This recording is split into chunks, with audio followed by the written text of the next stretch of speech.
Selamat petang pemirsa Dhamma TV, Namo Buddhaya. Saya Bayu Sutrisno akan menemani Anda selama 1,5 jam dalam acara Cahaya Kehidupan. Nah, diharapkan dengan acara ini dapat membantu kita selalu terang dalam menjalani kehidupan sehari-hari, tentunya dengan bimbingan ajaran Sang Buddha Gautama Guru Agung kita. Nah, untuk tema kali ini adalah maksud baik yang akan dibawakan dua narasumber. Yang pertama kita sapa dahulu adalah Yang Mulia Bante Dhamma Wicayo Mahatera. Namo Buddhaya, Bante. Suki Honto, Namo Buddhaya. Semoga semua makhluk berbahagia untuk mendapatkan sinar kebijaksanaan batin dan pikiran kita bersama. Sadu. Yang kedua narasumber kita adalah Bu Hani. Selamat petang, Bu Hani. Selamat petang. Semoga semua makhluk berbahagia. Rahayu Sagung Dumadi. Rahayu. Nah, untuk petang ini kita akan membawakan tema maksud baik itu adalah di mana kita sering menjumpai kecenderungan orang itu ingin bermaksud baik, membantu berbuat baik. Tapi ada kalanya maksud itu tidak tersampaikan. Ada yang mau melakukan, tapi karena alasan-alasan tertentu dia tidak bisa melakukan. Dan yang kedua adalah pas sudah melakukan, yang dibantu, yang diberi niat baik ini tidak merasakan niat baik kita, sehingga ada kalanya miskomunikasi. Nah, ini untuk Bu Hani. Nah, ini bagaimana pendapat Ibu tentang hal ini, Bu? Silakan. Terima kasih. Ini pertanyaan yang bagus sekali, Mas Bayu ya.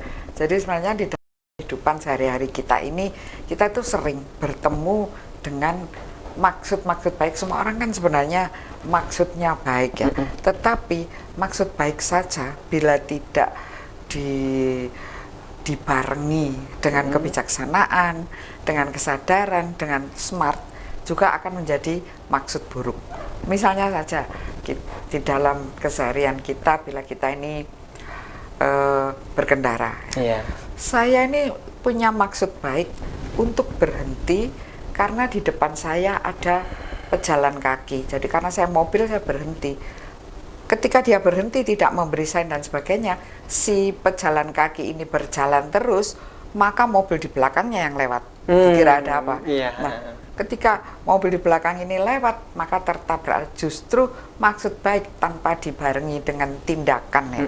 Tindakan yang baik. Kalau saya berhenti memberi jalan pada seseorang yang lewat itu, minimal dia letakkan mobilnya agak ke tengah. Jadi tidak ada mobil yang bisa lewat kecuali sepeda motor, dan itu pun beri signal dua lampu menyala, sehingga ada apa? Semua akan melihat ada bahaya ini. Dengan begitu, maksud baik untuk membiarkan pejalan kaki ini lewat akan terlaksana dengan baik. Tapi manakala kita ini maksud saya baik loh, tapi tanpa itu tadi ya, tanpa memberi rambu-rambu atau memberi pendukung untuk maksud baik kita ini, tentu bisa mencelakakan orang lain.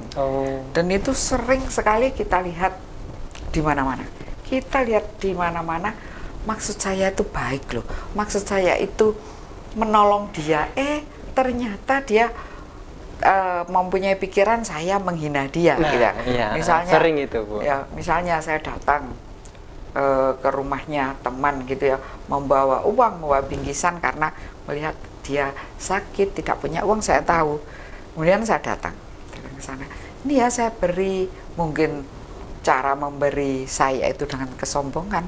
Karena saya tahu kamu itu tidak bekerja. Jadi saya beri ini begini-begini. Tentu saja menerima pun biarpun itu maksudnya baik, dengan diembel-embeli kata maksud saya ini menolong kamu karena kamu tidak berpenghasilan, seseorang akan apa yang disebut dengan self-respect ya. Jadi saya menghormati diri saya sendiri. Sekalipun saya orang tidak punya, tidak boleh orang menganggap saya ini rendah, rendah remeh, begitu, ya. Tidak boleh. Jadi akhirnya dia, oh maaf tidak, saya baik-baik kok, tidak, saya tidak sakit pun sedikit saja, saya pun masih beras masih banyak, makanan masih banyak, dan anak-anak masih sekolah. Nah di sini ketika kita maksud baik, berikan ketulusan, berikan apa tanpa pamrih, berikan segala hal yang baik tanpa harus merasa ada embel-embel dan sebagainya itu. Ya, jadi kalau Bu Hani tadi bilang itu untuk menuangkan maksud baik kita itu harus melihat ke semua sudut pandang gitu. Kondisional, oke. Nah, Bu, mengingat karakter manusia, individu itu berbeda-beda, Bu ya. Dan mengucapkan alasan baik sekalipun itu masing-masing orang memiliki sudut pandang dalam mengambil pendapat itu. Nah, ini kenapa Ibu atau alasan apa Ibu ini untuk mengambil pendapat seperti itu? Alasan Ibu itu loh. Nah, itu gimana? Mengapa saya berpendapat bahwa maksud baik saya ini belum tentu bisa diterima orang begitu ya. Nah di sini bila orang mau melakukan maksud baik harus punya ini supaya tidak salah sasaran. Oh ya kan ya? Iya. Kalau misalnya saya salah sasaran, maksud baik saya tadi tidak tersampaikan, bahkan mungkin saya malah dimarahin orang. Iya. Seperti juga misalnya kalau di pesawat itu jelas sekali ya. Ketika terjadi sesuatu ada tulisan warning begitu. Ketika terjadi sesuatu di dalam pesawat ini, ketika Anda akan menolong orang, Anda harus memakai O2 ini. Artinya maksudnya baik, tapi kalau konyol dia bisa membunuh dirinya sendiri. Loh, maksud saya jalan ke situ menolong orang yang jatuh itu akan saya berdirikan. Tanpa saya menggunakan surstof atau O2 tadi, konyol saya. Ini kan berarti saya membunuh diri saya sendiri. Nah, maksud baik memang harus dibarengi dengan apa ya, kebijaksanaan, ya, berpikir panjang, kondisional. Iya, kondisional. Jangan sampai justru ketika saya yang sok pahlawan tadi itu berjalan dengan gagah berani menolong orang, malah saya yang kolaps karena kehabisan O2. Dan kita perlu pertolongan ya. Malah jadi apa istilahnya? Jadi tulung-tulungan. Kita tidak bisa menolong, kita yang malah jadi seluruh kru jadi geger karena perbuatan kita. Nah itu kadang-kadang juga apa ya? Menyulitkan diri sendiri. Ada lagi misalnya ini. Contohnya tukang parkir ya. Ya ini sering ini memang. Maju, kurang sedikit, ayo maju lagi. Itu kadang-kadang kita berpikir, tukang parkir ini berarti tidak pernah nyetir mobil, ya kan?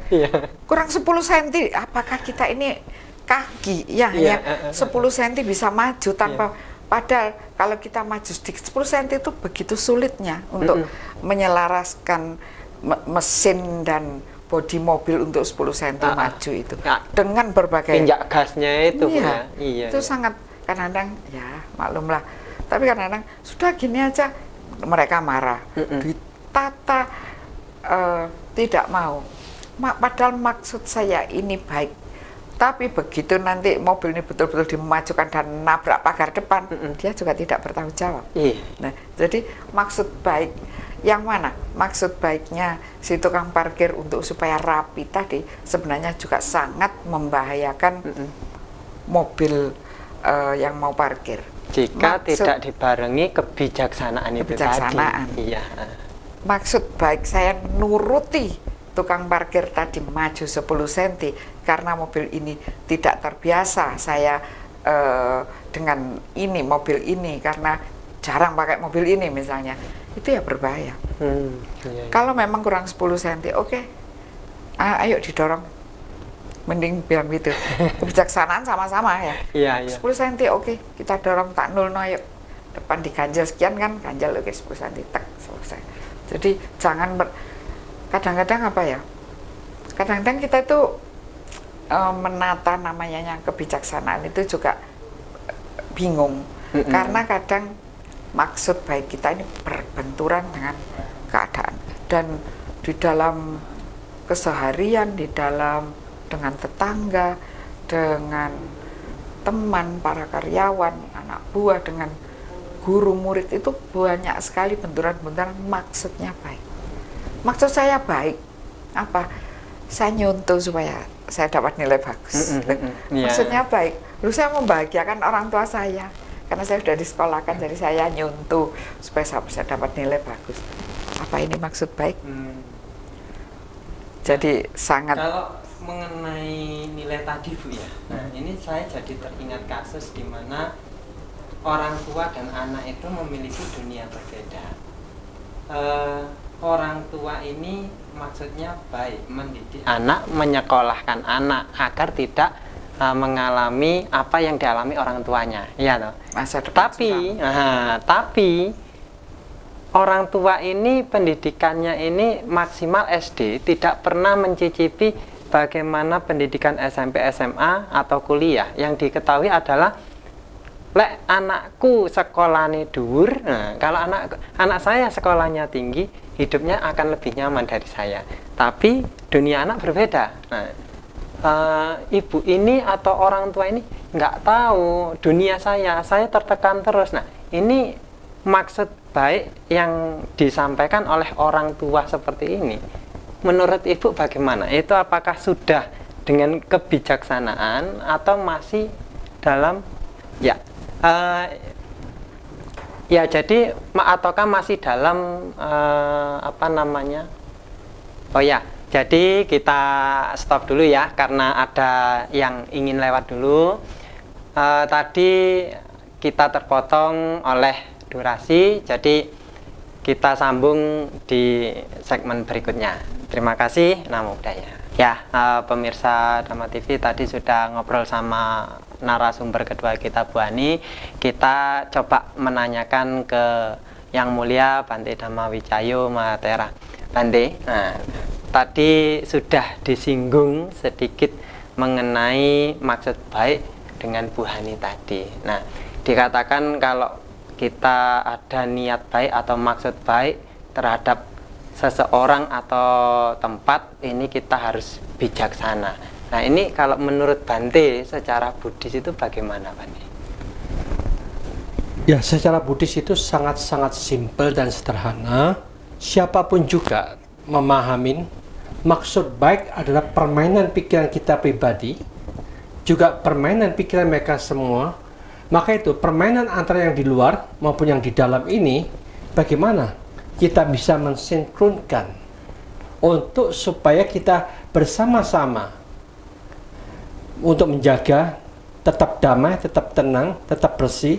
Dengan cara seperti ini, apapun yang terjadi, maksud kita, mungkin ada yang nggak bisa terima maksud kita. Mungkin mereka tidak puas dengan apa yang kita katakan. Tetapi kita juga sudah siap. Batin dan pikiran kita tetap kita jaga. Bagaimana kejernihan, bagaimana kedamaian. Otomatis disinilah yang dikatakan maksud baik ini tidak akan membuat kita menderita, juga tidak membuat menderita bagi pihak yang lain. Otomatis ini akan menjadi maksud baik yang bisa diterima oleh semua pihak.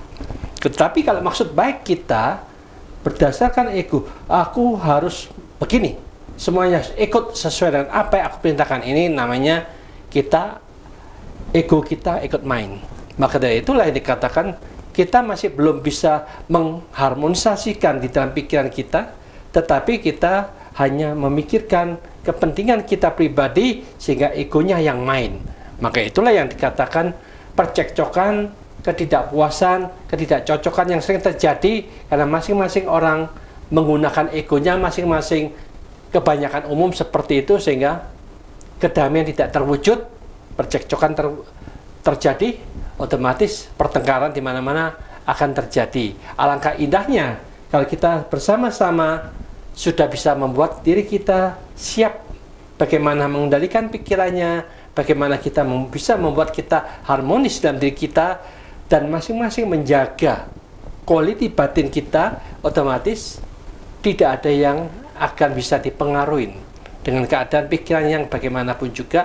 Maka ini memang dibutuhkan orang-orang yang sudah mengerti bagaimana kita hidup dengan mengendalikan pikiran kita sebaik enggak. Maksud baik kita ini sungguh-sungguh murni. Walaupun kita nanti berikan, kita jelaskan, mereka tidak puas karena itu tidak sesuai dengan apa yang mereka inginkan. Bisa saja seperti itu. Maka dengan demikian inilah yang dikatakan dunia ini memang banyak variasi dari pikiran-pikiran yang begitu macam-macam. Maka dengan demikian inilah kita bisa menerima pola pikir dari tiap-tiap orang, tetapi yang penting jaga pikiran kita bagaimana tetap jernih, tetap tenang, tetap damai, walaupun ada maksud baik, tetapi apa yang sudah kita utarakan ternyata kok banyak yang nolak. Nah, ini sudah merupakan hukum yang wajar. Kalau kita lihat sekarang ini di dunia ini kelihatannya sejak dulu Indonesia ini kok begitu banyak hal-hal masalah yang tidak pernah berhenti-berhenti. Karena itulah yang dikatakan lalu ada yang ingin menyelesaikan masalah itu dengan tegas, dengan jelas, malah banyak yang tidak senang. Nah, inilah yang namanya kebiasaan mereka yang sudah enak, bisa korupsi, bertindak sesuka-sukanya, tetapi ini berusaha untuk dicegah supaya bersih, tapi mereka tidak suka.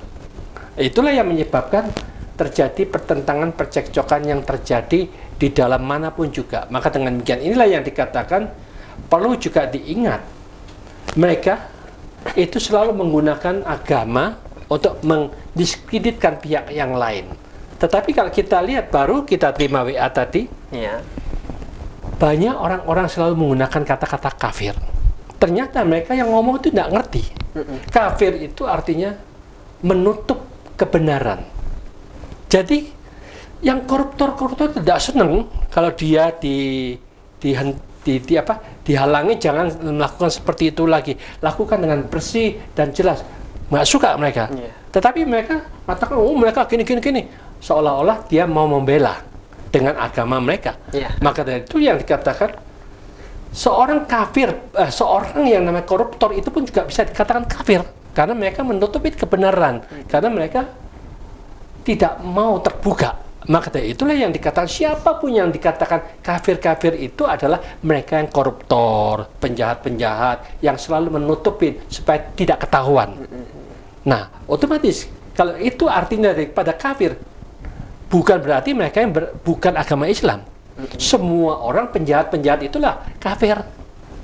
Jadi orang baik bukan kafir. Jadi mungkin harus jangan dikatakan yang bukan Islam itu kafir. Salah besar. Jadi yang menutupi kebenaran, yang baik sebagai baik, yang jahat sebagai jahat, itu ditutup-tutupin. Sing baik dikatakan jelek, sing jahat itu dikatakan bagus. Nah, ini namanya kafir yang sesungguh-sungguhnya. Keseringan gitu. Ya, maka dari itu sangat disayangkan yang tidak mengerti paham arti daripada kafir itu sendiri. Nanti kalau misalnya Bante ya, orang yang mempunyai maksud baik, tetapi di belakangnya ada pamrih, supaya supaya saya pura-pura baik, saya memberi Bante persembahan, tapi saya butuh misalnya Bante, supaya saya lulus gitu. saya memberi dana Bante, misalnya datang ke wihara, Bante ini ada obat-obatan, terus dengan niat mudah-mudahan nanti saya dikasih makan sama Bante, disuruh bawa pulang makanan. Nah, itu kan ada maksud tertentu itu Bante, gitu ya. Nah, itu bagaimana Bante? Kalau makanan sih mungkin di wihara belum tentu ada, tapi katanya kan memuja itu bukan meminta Bante.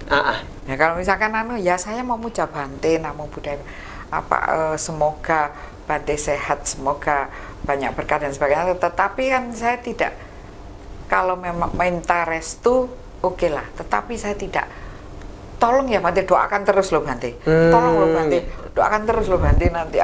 Jadi seolah Bante ditarget. Loh kok tidak lulus Bante? Nah, disalahkan iya, nanti. ada umat yang begitu Bante. Iya. Bagaimana pengalaman Bante tentang umat-umat itu Bante? Ya, memang beginilah kewajaran di dunia ini, banyak macam-macam cara berpikir tiap-tiap individu. Maka dari itu Sang Buddha memberikan satu kebebasan kepada para biku, juga pandai-pandailah untuk bisa menerima apa yang mereka pikirkan sebagai kewajaran yang terjadi dimanapun juga. Maka dari itu Sang Buddha itu hanya memberikan satu pengarahan, alangkah indahnya. Siapapun yang berbuat baik itu, lakukan dengan semurni-murninya, tidak ada pamrih apapun juga. Kalau kita ada pamrih, itu sesungguhnya akan menurunkan derajat kekuatan energi positif kita, sehingga seolah-olah ini ada targetnya. Tetapi kalau kita tidak ada pamrih, itu akan targetnya tidak terbatas, sangat-sangat luas.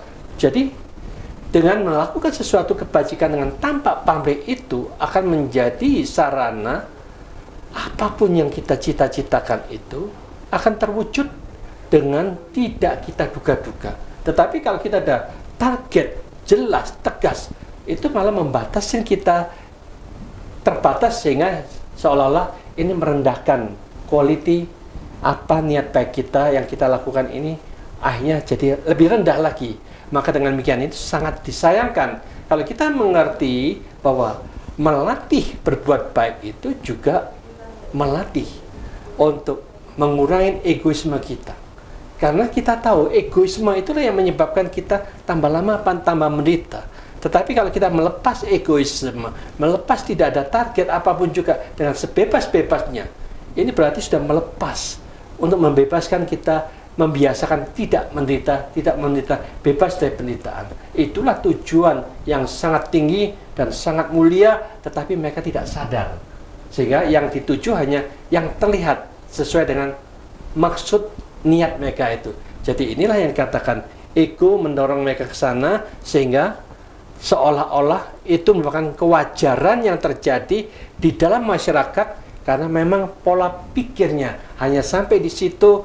Itulah yang dikatakan kewajaran demi kewajaran terjadi dari manusia. Tetapi energi dari batin dan pikiran ini, kalau dilihat oleh Sang Buddha itu mengajak kita berpikir yang lebih tinggi lagi, sehingga tidak membiasakan dengan cara yang salah.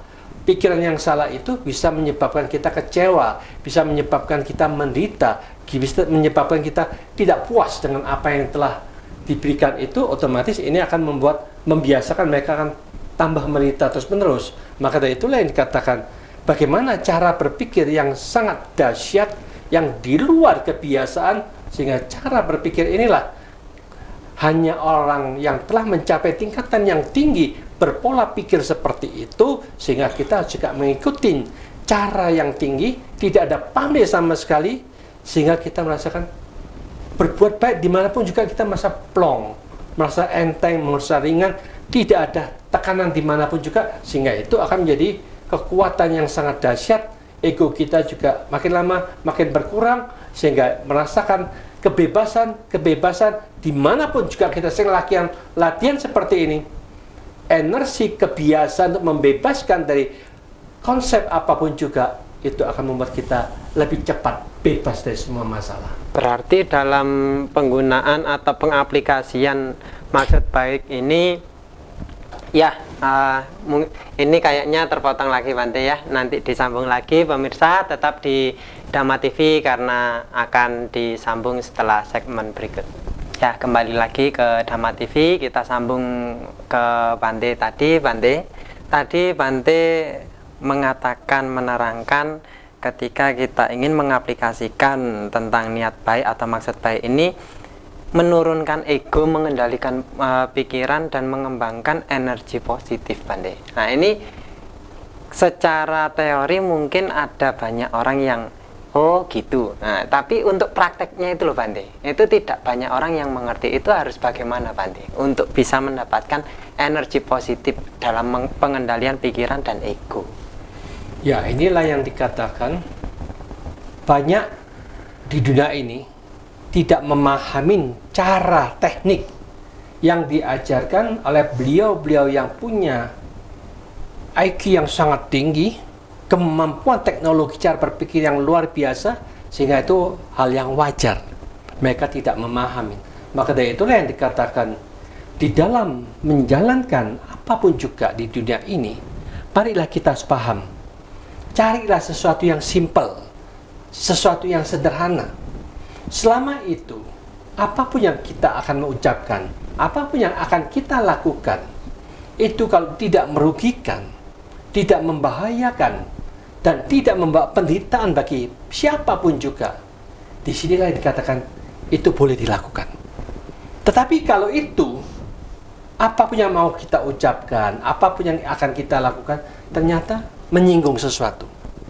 Menyinggung sesuatu itu membuat orang lain nggak senang, membuat kelompok tertentu nggak suka. Maka dengan demikian inilah yang dikatakan, kata-kata ini bisa menyakitkan pihak tertentu. Maka alangkah indahnya kata-kata itu tidak usah kita ucapkan supaya tidak menyakitkan, tidak membawa kesusahan bagi pihak manapun juga. Otomatis inilah yang dikatakan maksud baik ini dipahami dengan jalur yang seperti itu. Nah, dengan penilaian pikiran kita seperti ini, baru kita jalankan. Semua punya tata krama, cara bicara, tingkah laku yang seperti itu, rambu-rambunya seperti ini, otomatis inilah jalan yang terbaik yang bisa dijalankan oleh semua pihak, akan membuat hukum-hukum yang jelas, tegas, dan terang. Jadi tidak ada abu-abu lagi. Kalau kita, oh itu yang menentukan atas, yang menentukan atas, bukan kita yang menentukan, tidak ada rambu-rambu yang jelas, hanya semuanya meraba-raba. Maka dari itulah yang dikatakan maksud baik, cara baik itu tahu rambu-rambu mana yang harus dijalankan dan rambu-rambu mana yang dikatakan sebagai harus kita hentikan, jangan dilakukan lagi seperti itu. Nah, Bante itu mengatakan, andai kata ucapan yang sekiranya menyakiti orang itu tidak perlu diucapkan, kan gitu Bante. Bagaimana kasus ketika seorang pegawai perusahaan dia membuat salah, bosnya nggak senang, bosnya itu marah, walaupun atas dasar kesalahan anak buahnya, sudah pasti anak buahnya sakit hati dengan kata-kata bosnya. Nah, ini bagaimana menyikapinya dengan bijaksana, Bante? Ya, ini sudah termasuk hal yang wajar di mana-mana seperti itu. Karena kita harus pahami juga, baik itu sebagai bos, baik pula itu sebagai pegawai. Jarang sekali dari semua orang ini suka bagaimana mengendalikan pikiran. Kalau masing-masing sudah bisa mengendalikan pikirannya, maka itu bos itu juga seharusnya mereka tidak langsung memberikan respon saat itu. Melihat kesalahan, dia harus berdiam diri, menenangkan, lalu 15 menit baru panggil. Karena di dalam menenangkan diri itu dia mencari apa yang akan saya ucapkan dengan orang yang salah ini. Nah, supaya akan terlihat kewibawaannya. Ketika dia datang, ya otomatis dia memberikan pengarahan-pengarahan untuk menyadarkan kesalahan dia. Karena itulah yang dikatakan di dalam pengendalian diri ini, itu akan menjadi kewibawaan orang itu akan meningkat. Kalau dia langsung memberikan respon yang salah, otomatis pegawainya nggak senang, dia juga akan dimalukan di depan teman-teman yang lain. Tetapi kalau dia bisa menahan diri, masuk ke kantor, berdiam diri 15 menit, baru dipanggil, berarti dia kan sudah mempersiapkan apa saja kesalahannya, dan bagaimana responnya harus diberikan, dan bagaimana dia harus memberikan pengarahan-pengarahan itu. Dengan cara seperti ini, otomatis pimpinan ini adalah satu, dia memang juga bisa memimpin dirinya sendiri, memimpin anak buahnya akan lebih gampang. Kalau dia sendiri tidak bisa memimpin dirinya sendiri, sulit untuk memimpin anak buahnya itu. Maka dari itu setidaknya kalau dilihat dari sini, seharusnya meditasi itu merupakan kunci yang paling penting bagi semua orang. Baik itu dia pegawai, baik itu sebagai pemimpin, atasan dari pemimpin, dia mampu mengendalikan dirinya, mampu menenangkan pikirannya, mampu mengkoreksi dirinya pribadi secara langsung, dan menjadi pemimpin di dalam dirinya, otomatis terkendali dengan baik. Inilah yang dikatakan damai di seorang pemimpin akan membawa kedamaian bagi anak buahnya semuanya. Kalau pemimpinnya tidak damai, anak buahnya juga akan kacau balau semuanya. Maka dari itu yang dikatakan pemimpin itulah sebagai penentu damai atau tidaknya negara itu, damai atau tidaknya kota itu, damai atau tidaknya perusahaan itu. Kalau pimpinan dia sebagai pemimpin yang mampu memimpin dirinya sendiri, dia mampu mengendalikan dirinya sendiri, mampu membuat dia damai, otomatis semuanya akan terwujud dengan penuh kedamaian. Berarti kuncinya adalah penenangan diri di saat ingin mengutarakan sesuatu karena sebuah kesalahan gitu Bante ya. Nah ini kalau untuk Bu Hani sendiri, nah dalam sudut pandang Bu Hani, andai kata tercipta suasana seperti itu, nah ini bagaimana? Ya salah satu contohnya yang sempat kita terpotong tadi Bu ya. Nah maksud baik orang tua ke anaknya, tapi anaknya merasa tertekan. Nah ini bagaimana menurut Ibu seperti itu? Sebenarnya tidak, saya sudah belajar lama sekali dari Yang Mulia ya. Iya. Jadi sebenarnya kata-kata, harapan, doa, pekerjaan, segala sesuatu yang dikerjakan, mulai kita membuka mata bangun tidur sampai nanti malam tidur lagi, itu harus selaras. Karena Bante selalu menekankan supaya ada energi baik kepadamu, kan begitu ya. Nah itu saya juga berusaha untuk mengikuti itu. Jangan sampai, aduh aku tadi kok ngomong gitu ya. Itu harus cepat disadari. Kadang kita kan ya, nah ngomong seenaknya gitu ya.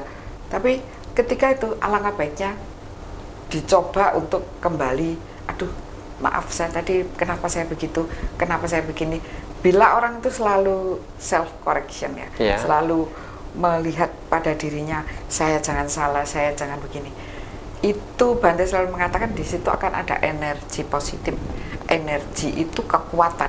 Kekuatan itu siapa yang tidak merasa bahwa hidup di dunia ini adalah sebenarnya pertarungan, pertandingan, perlombaan,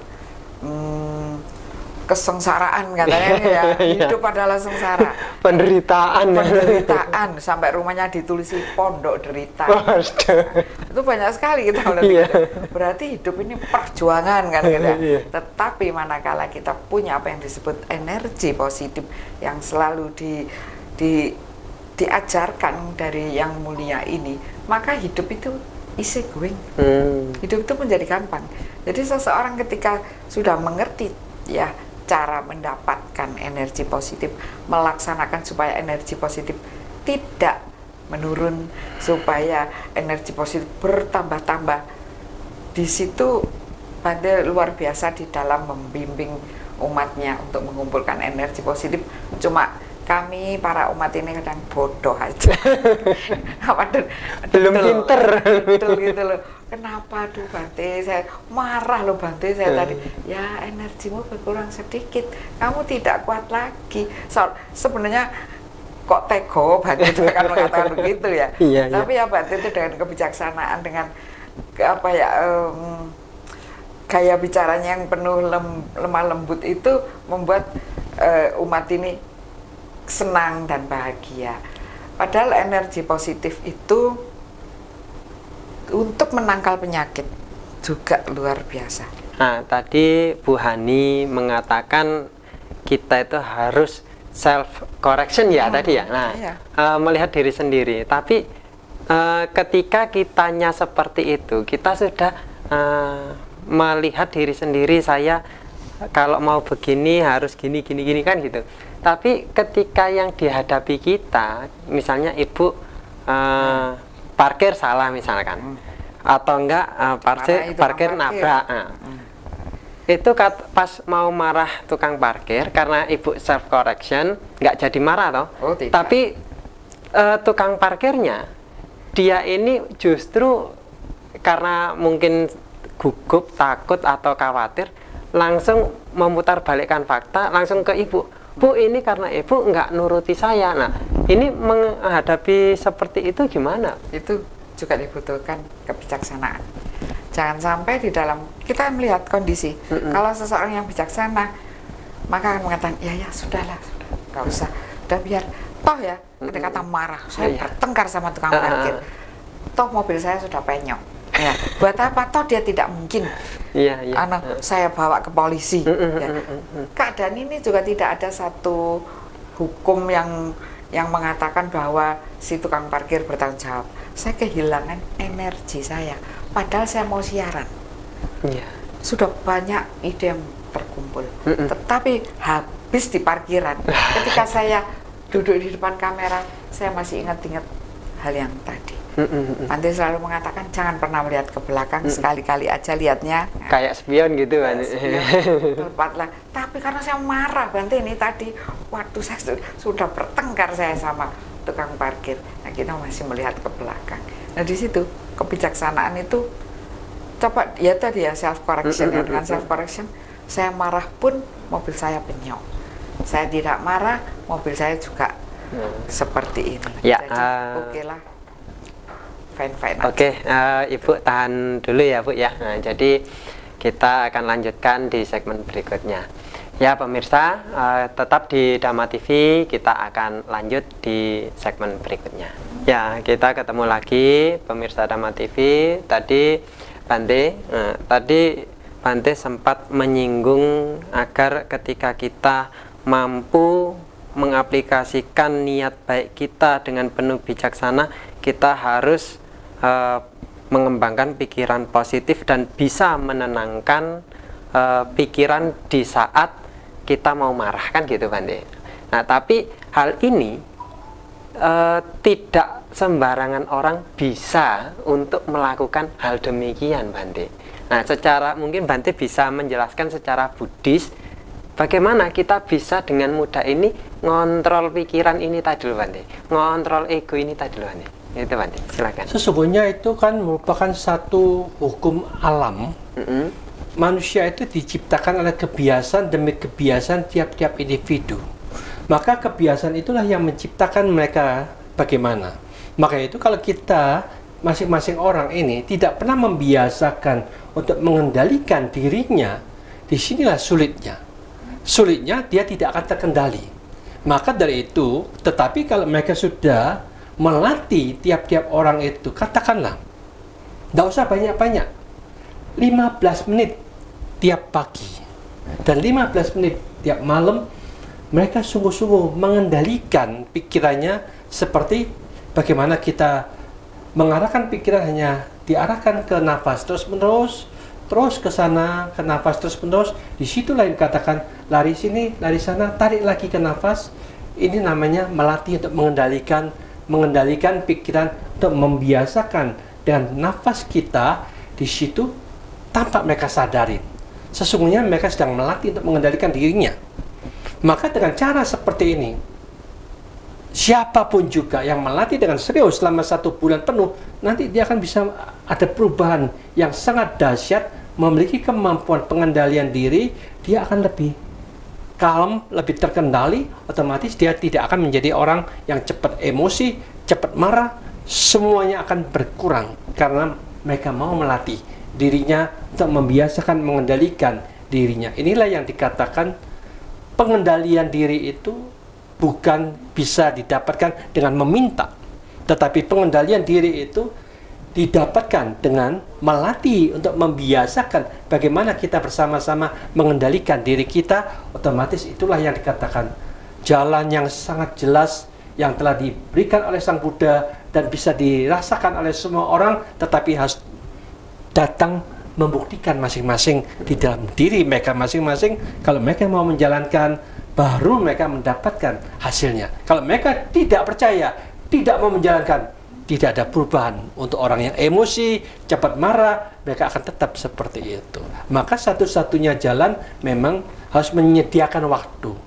Duduk, tenang, rileks, mengendalikan pikiran, hanya memperhatikan nafas, itu tugas utamanya. Pikiran-pikiran masalah yang lain sudah tidak usah dipikirkan, tarik lagi ke nafas lagi, terus-menerus begitu.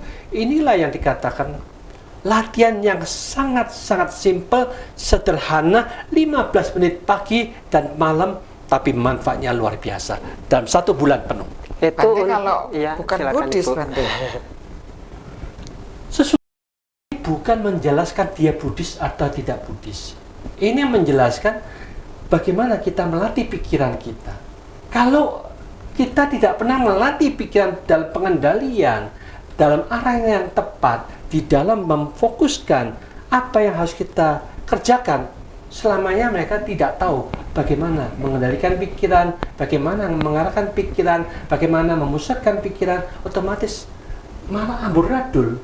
Karena dia agama apapun itu cuma tertulis di KTP.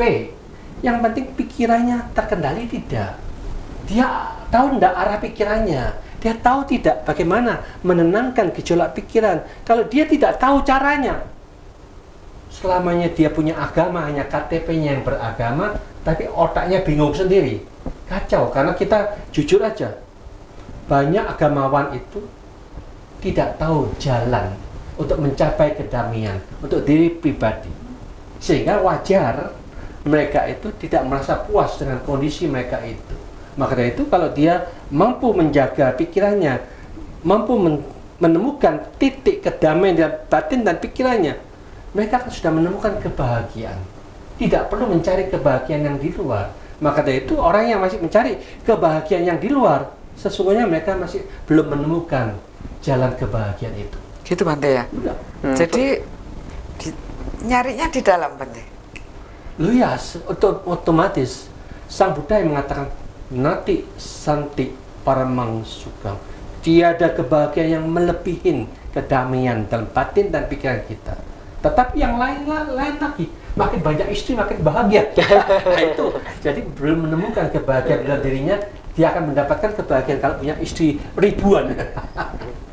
Jadi ternyata kebahagiaan itu dicari, Ada di dalam dilatih, gitu ya, Bante ya, dibiasakan, masuk ke dalam terus menerus.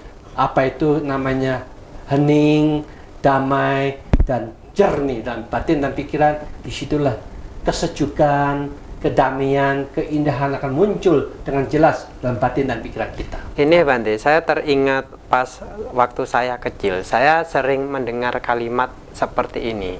Kalau bahasa Jawanya Bante ya. Nah, lek semedi hati-hati kudu ana sing nyanding. Engko iso stres gendeng. Gitu Bante katanya. Nah, ini maksudnya adalah ketika kita ingin meditasi, ingin semedi.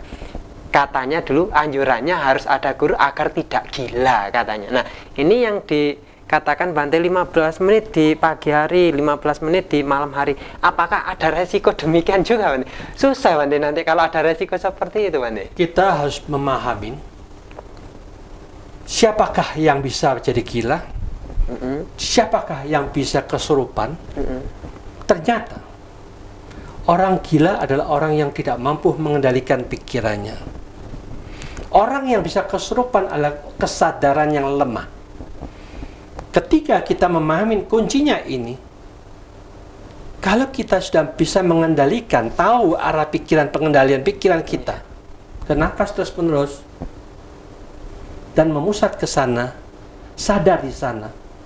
Siapapun yang sadar semuanya dengan proses seperti ini, dijamin mereka tidak ada kesurupan, dijamin mereka tidak akan jadi gila, karena syarat gila dan kesurupan tidak ada lagi. Walaupun tidak ada gurunya, Bante ya, yang Ya mendampingi. itulah yang dikatakan, kita tahu yang dikatakan bisa kesurupan, bisa gila itu kan dua faktor ini. Iya, toh. iya, iya, Kalau iya. kita sudah tahu dua faktor ini sudah terjaga dengan rapi, mana mungkin kita bisa gila dan kesurupan. Itulah yang dikatakan kita harus tahu. Sang Buddha katakan, ketika aku meninggal, Dhamma dan Vinaya yang aku ajarkan, kalau kita tahu bahwa yang kesurupan adalah orang yang lemah kesadarannya, kita memperkuat kesadaran, mungkinkah kita kesurupan? Tidak mungkin. Tidak mungkin. Dia bisa jadi gila karena dia tidak mampu mengendalikan pikirannya. Pikiran, iya. Kita selalu terkendali ke nafas. Mungkinkah kita jadi gila kalau begitu? Tidak. Nah, dengan paham seperti ini tegas, tidak butuh lagi guru yang lainnya untuk menakut-nakutin kita.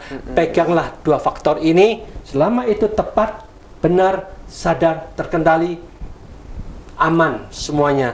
Di mana saja Anda bisa melakukan sendiri, tidak usah mencari guru-guruan. Oh iya. Dijamin Berarti 86. gurunya diri sendiri ya, 86. Iya, kan kalau di Jawa itu disebutkan guru sejati. Guru sejati itu siapa? Ya, diri dirimu sendiri itu. Karena ketika kita, misalnya ketika meditasi itu kita takut bantai-bantai, kan ada kelemahannya, ada kelemahan. Oh iya, berarti saya akan mencari dulu kenapa saya takut. Nah, sehingga tidak akan terjadi lagi bentuk-bentuk kelemahan seperti itu. Ketika kesadaran berkurang akan menjadi gila. Yang tahu nomor satu kan diri kita. Bahkan banyak orang yang supaya kesadarannya menurun, dia minum minuman keras. Wah, ya kan ya. Bante ya? Supaya kesadaran saya menurun, saya minum minuman keras dengan sadar loh. Sehingga jadi luar biasa apa yang diajarkan Sang Buddha tadi itu, bahwa menjaga kesadaran, menjaga diri ini ada energi. Kalau sudah ada energi, kalau menjaga kesadaran, pelemahan batin dijaga, fokus sajalah ke nafas, apa yang ditakuti, kan itu ya. Terus jadi dulu itu ada orang tua yang mengatakan kalau semedi harus ada guru yang mendampingi. Sebenarnya itu tidak perlu. Itu hanya berguna bagi perguruan yang ada di sekitar kita ini. Tapi kadang-kadang kita ini tidak tahu bahwa sebenarnya perguruan itu pun tidak layak, gitu loh. Tidak layak untuk diikuti karena sebenarnya bertentangan dengan. Berarti kalau dari yang Ibu sampaikan, mungkin saya menangkapnya Ibu juga praktisi meditasi di rumah, Bu ya. Nah, saya ini perempuan, tapi terus terang saya juga seorang spiritual advisor. Jadi klien saya juga banyak, tersebar di seluruh dunia, bisa begitu ya. Jadi, nah di situ itu yang disebut dari mana? Saya ini perempuan kok bisa dapat ilmu, banyak yang tanya loh. Ibu dapat ilmunya apa? Pergi ke pantai, pergi ke gunung, ke gua-gua ya, hutan banyak ularnya, begitu banyak yang tanya pada saya. Saya mendapatkan ilmu saya ya di kamar saya, di bantal saya, atau saya ketika saya merenung jalan-jalan di Jalan Ijen rumah saya itu ya, ketika waktu itu hujan selesai turun, iya ya, tiba-tiba saya merasakan orang itu harus begini. Dari mana saya dapat itu? Hanya dari air hujan yang menggenang di Jalan Ijen. Itu kan tidak mungkin. Tapi sebenarnya hasil perenungan. Seperti ketika Samanera merenung, itu kan banyak yang dicapai. Nah, sebenarnya perenungan itu harus dilatih sekalipun sudah tidak lagi menjadi Samanera, tidak lagi menjadi biku, atau tidak lagi menjadi umat. Misalnya pergi mu'alaf atau apapun. Itu tidak ada kekuatan itu akan terus ada di dalam diri kita. Gitu ya, kita tahan dulu Bu ya. Nah, jadi begitu pemirsa, kita lanjutkan di segmen berikutnya. Tetap di Dhamma TV, selalu damai di hati. Ya pemirsa Dhamma TV, kita sudah di segmen 5. Tadi sudah banyak cerita-cerita, tanya-tanya kepada Bu Hani sama Bante mengenai bagaimana mendidik pikiran, mendidik ego agar bisa mengaplikasikan maksud baik kita ke orang lain tanpa menyakiti orang lain itu sendiri. Nah, kita kembali ke Bu Hani ya. Tadi itu disinggung mengenai cara bermeditasi kan gitu. Nah, ini dan Bante pun juga mengatakan lebih baik itu melakukan di pagi hari dan malam hari 15 menitan. Nah, ini sebagai perumah tangga, apakah ada kendala-kendala tertentu untuk melakukan hal itu pas awal-awalnya? Soalnya saya pribadi kadang pagi itu mau meditasi, aduh kok males ya. Nah ini mengatasi ini loh Bu, itu gimana? Jadi sebenarnya sebagai seorang perumah tangga, apalagi seorang ibu, yang pagi itu harus bangun, menanak nasi, menyiapkan air mandi untuk anak-anak, membuat kopi, sarapan dan sebagainya. Bagaimana bisa meditasi kan begitu ya? Iya. Melakukannya itu tidak tanggung-tanggung loh. Saya melakukan itu, saya sering, memang saya suka dengan meditasi. Apa itu? puasa Senin Kemis itu senang sekali, apapun bentuk puasanya memang saya suka. Dan ketika itu saya selalu merasa saya meditasi pun, karena saya seorang ibu yang harus menyiapkan sarapan. Mungkin saya tidak punya waktu 15 menit untuk aduh sebentar saya tak di kasur, enggak, bangun melakukan apa-apa gitu ya. Tapi ketika saya menyetrika itu kan tenang, pekerjaan yang tenang. Di situ saya gunakan, apakah itu siang ataukah pagi ketika anak-anak sudah berangkat sekolah. Saya juga suka menyiram bunga. Nah di situ saya konsentrasi. Saya suka melakukan hal yang lemah lembut, swing menjahit. Menjahit dengan perlahan. Di sini saya suka konsentrasi.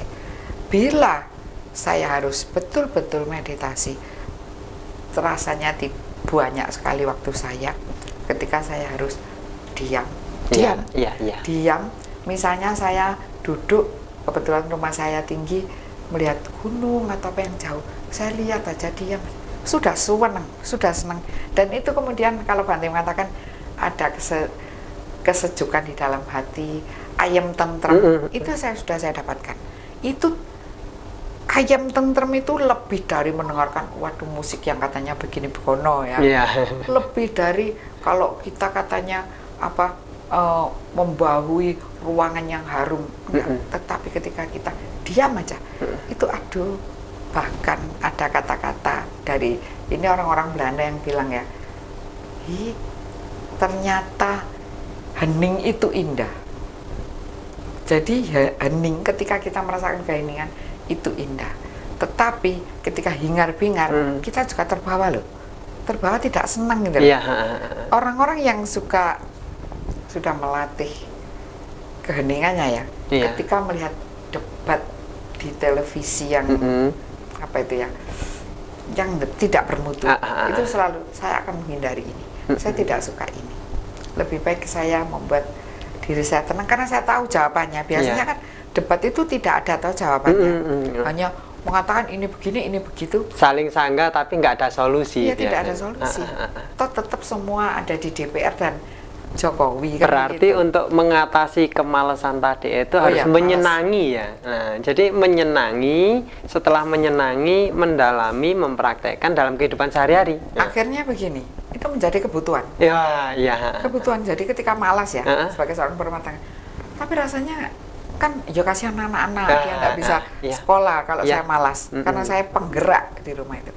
Akhirnya saya bangun melakukan ini itu. Ya meditasi saya dengan cara saya. Ya terima kasih Bu Hani. Bante, tadi Bu Hani mengatakan agar bisa mengatasi males untuk pemula meditasi sendiri ini tadi harus menyenangi dan membuat itu sebuah kebutuhan, Bante. Nah ini kalau bagi Bante sendiri selaku guru spiritual ini untuk mengarahkan kepada para perumah tangga ini loh Bante, agar tidak males di pagi dan malam harinya untuk meditasi ini gimana Bante? Ya itulah kita harus memahami juga Sang Buddha ini mengatakan mengalahkan musuh sejuta musuh itu seolah-olah kita bangga. Tetapi diri sendiri mengalahkan ke dalam diri sendiri kelihatan kok sulit. Makanya itu yang dikatakan kemalasan ini merupakan musuh bagi semua orang. Ada di dalam diri kita masing-masing. Maka dari itulah kita mulai sekarang harus tahu apa sesungguhnya yang dikatakan malas itu. Maka dari kalau kita sudah tahu apa itu yang dikatakan malas, ternyata kalau dianalisa, kebanyakan itu terlalu memanjakan diri. Tidur pagi-pagi, aduh jam 4 harus bangun meditasi, malas jam 5 gravitasi Bante kuat itu lagi jam 5 aduh kok masih gelap ya, kok masih dingin. Jadi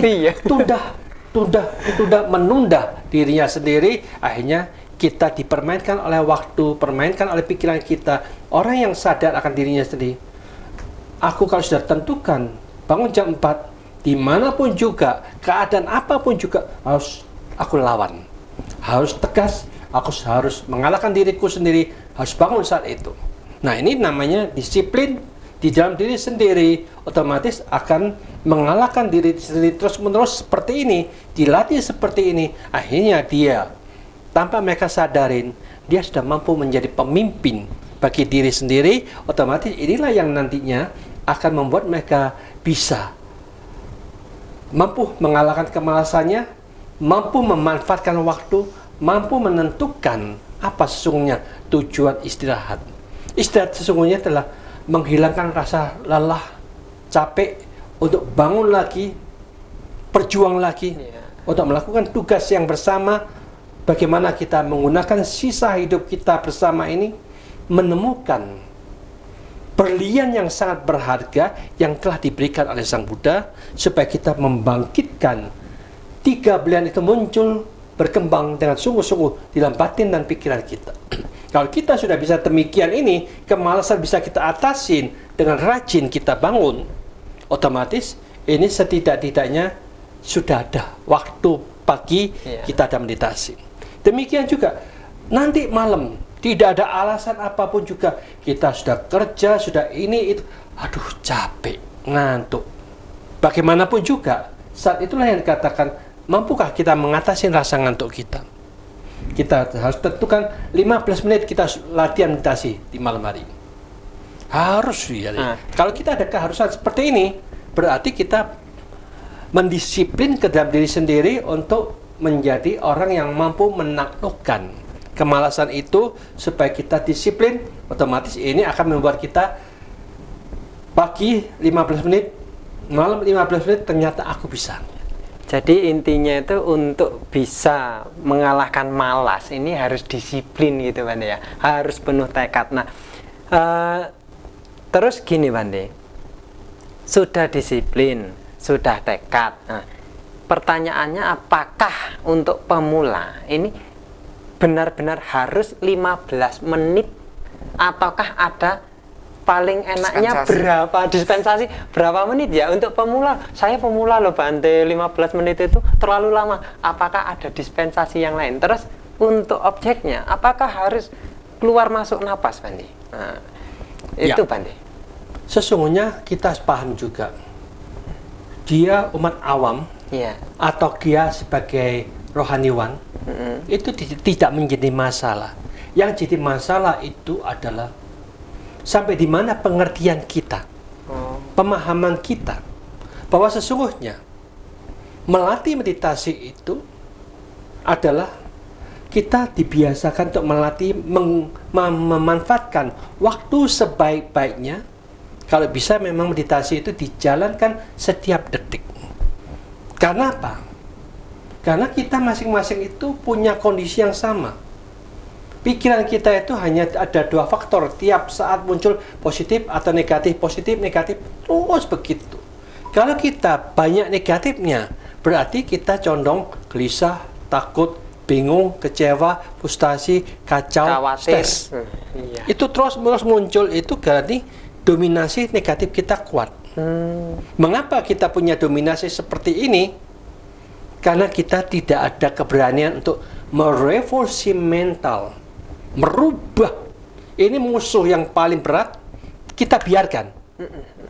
Maka itu musuh ini adalah penjajah batin dan pikiran kita.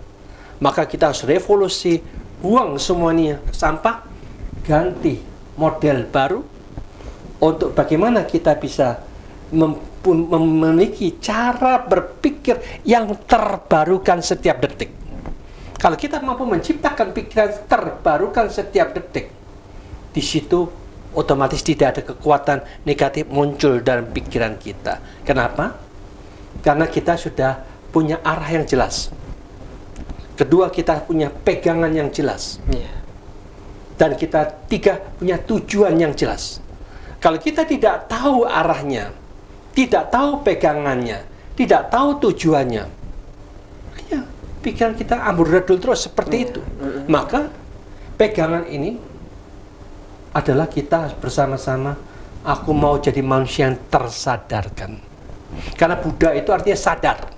Kalau kita mau jadi manusia sadar, tidak ada satupun yang mau memiliki pikiran yang sampah.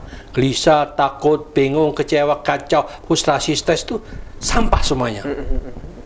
Untuk apa kita biarkan? Iya. Karena ini musuh kita bersama, jangan dijajah oleh sampah-sampah ini. Ayo kita buang semua pikiran ini, revolusi dengan yang terbarukan, yaitu sadar damai. Dengan demikian waktu 15 menit itu nggak akan terasa ya Bante ya? Sadar damai itu artinya tiap detik kita jalankan.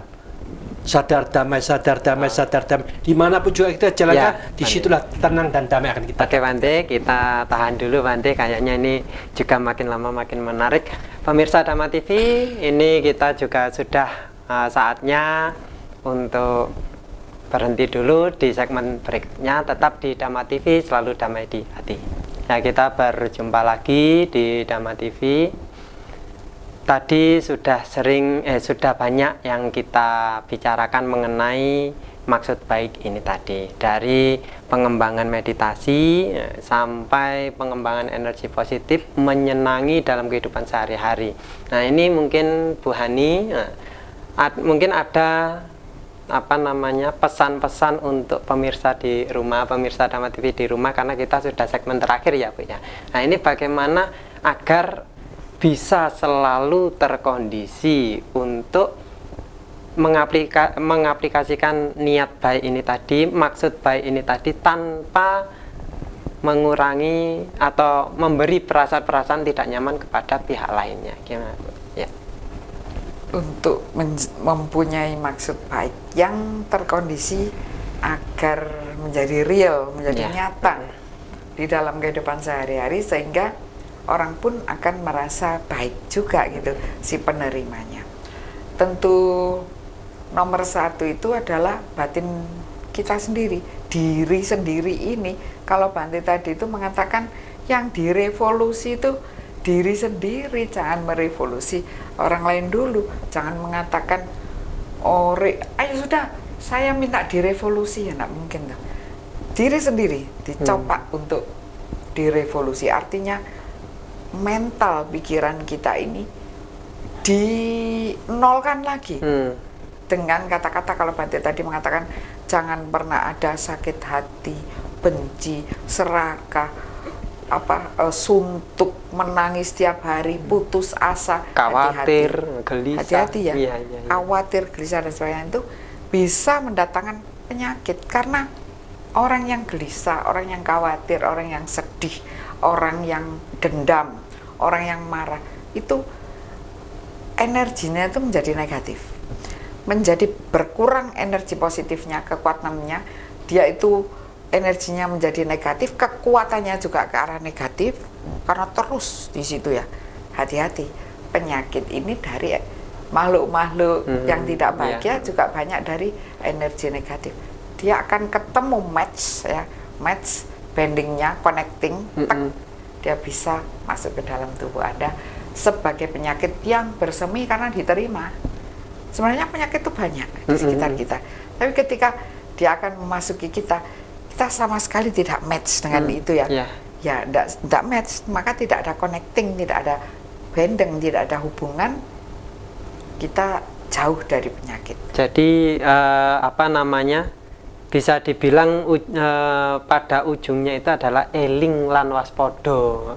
Jatuhnya kan ke situ Bu, selalu eling di mana kita akan menerima atau melakukan sesuatu dan memberikan sesuatu, dan waspada terhadap pikiran kita sendiri senantiasa dalam meditasi Bu ya. Itu memang harus dilakukan.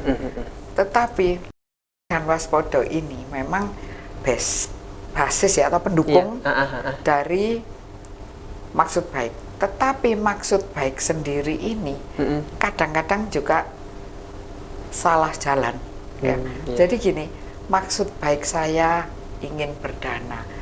Ketika saya berdana, itu saya kasihan pada orang itu, maka saya berdana kepada orang itu, ternyata uangnya saya berikan, dia kan kelihatan kasihan gitu dari luar gitu. Tahu-tahu uangnya dipakai beli minuman keras di sore hari. Ada dia tadi tidak punya uang loh, saya kasih uang, sekarang dia minum-minum. Jadi maksud baik saya ini rasanya hilang sia-sia, terbuang sia-sia maksud baik saya, malah mendukung dia untuk mabuk-mabukan, untuk menikmati kesenangannya yang luar biasa, sehingga terjadi mungkin dengan mabuk tadi itu tidak terkontrol, dia bertengkar dengan temannya, berani melakukan kejahatan yang lain. Jadi uang saya pagi tadi dengan maksud baik yang saya berikan kepada orang itu tadi telah disalahgunakan. Maksud baik saya telah menjadi salah jalan. Dengan demikian untuk bisa mempraktekkan, mengaplikasikan maksud baik kalau dari Bu Hani adalah menekan energi-energi negatif kita, sehingga dia tidak akan menguasai batin kita. Nah, mungkin dari Bante ada pesan-pesan untuk pemirsa Dhamma TV di manapun mereka berada untuk bagaimana bisa mempraktekkan apa yang sudah disampaikan selama 1,5 jam ini, Bante. Silakan. Ya, secara jelas, sangat simpel dan sederhana. Marilah kita melihat ke dalam diri kita masing-masing. Maksud dari pikiran kita bersama harus tahu manakah yang merupakan jalan-jalan yang negatif. Kita tahu itu negatif, maka dari itu mulai sekarang apapun yang negatif dilarang oleh semua agama yang dikatakan bagaimana tingkah laku kita. Kita tidak boleh membunuh, kita tidak boleh mencuri, kita tidak boleh berzina, kita tidak boleh mabuk-mabukan. Ini melalui tubuh jasmani kita. Sudahkah kita menghentikan semua itu?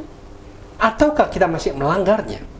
Kalau kita bisa menghentikan semua ini, berarti kita sudah menata tingkah laku kita dengan tepat dan benar sesuai dengan agama manapun juga. Demikian juga, bagaimana ucapan kita? Apakah kita masih berbicara memfitnah, caci maki, berbohong, kata-kata kasar? Kata-kata ini semua tidak ada satu agama pun yang mengatakan itu boleh.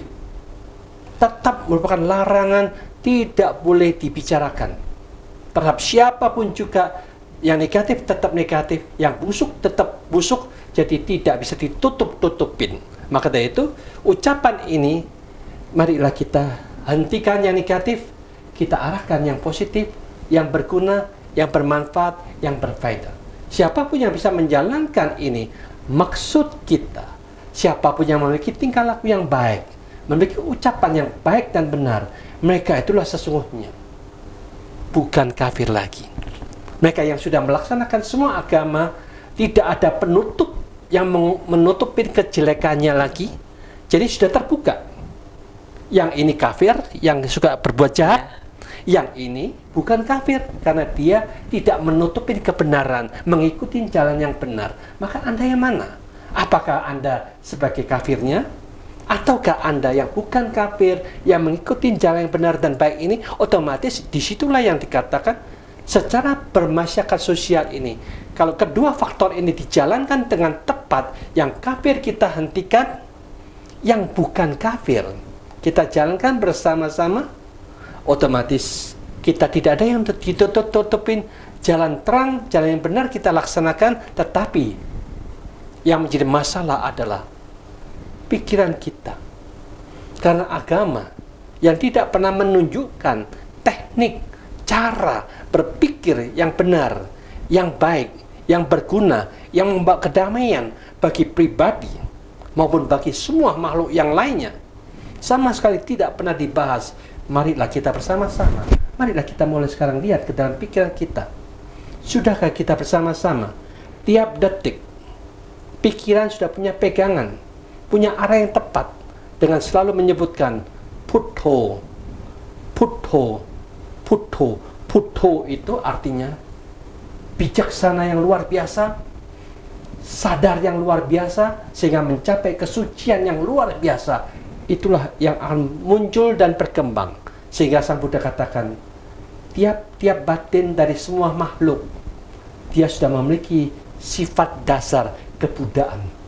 Maka dari itu ungkapkan kata-kata ini secara terus-menerus tiap detiknya, sehingga tidak memberikan kesempatan gelisah, takut, cemas, bingung, kacau, frustrasi lagi-lagi muncul. Tidak ada kesempatan karena tiap detik putho, putho, putho, otomatis itulah yang kita tuju bersama, sadar, bijaksana, tenang, bersih, hening, cemerlang akan menjadi milik kita bila mana kita bersama-sama tiap detik, tiap menit, tiap jam melakukan seperti ini. Disinilah yang dikatakan revolusi mental akan kita jalankan bersama sehingga semua makhluk memiliki aktivitas yang sangat positif, gejala yang positif, energi yang positif dimunculkan.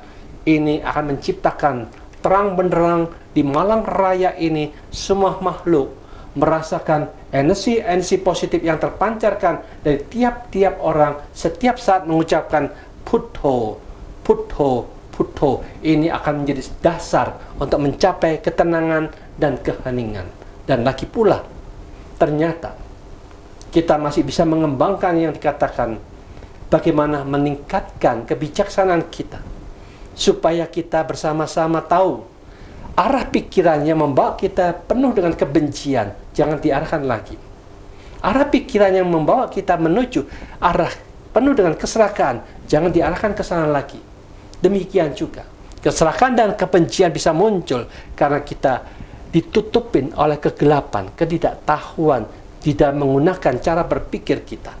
Maka dari itu mulai sekarang, marilah kita arahkan bagaimana kita membiasakan bebas dari kebencian, mengarahkan pikiran kita bebas dari keserakahan dan bebas dari kebodohan. Kebodohan ini bisa kita bebaskan bila mana kita tahu tekniknya yang jelas dan terang. Mana yang membuat kita menderita? Bila mana kita masih menderita, berarti kita semua sesungguhnya masih bodoh, tidak tahu membebaskan pikiran dari bebas dari penderitaan itu. Bagaimana caranya kita tidak tahu sama sekali. Maka dari itulah kita masih kecemplung masuk di dalam penderitaan itu sendiri.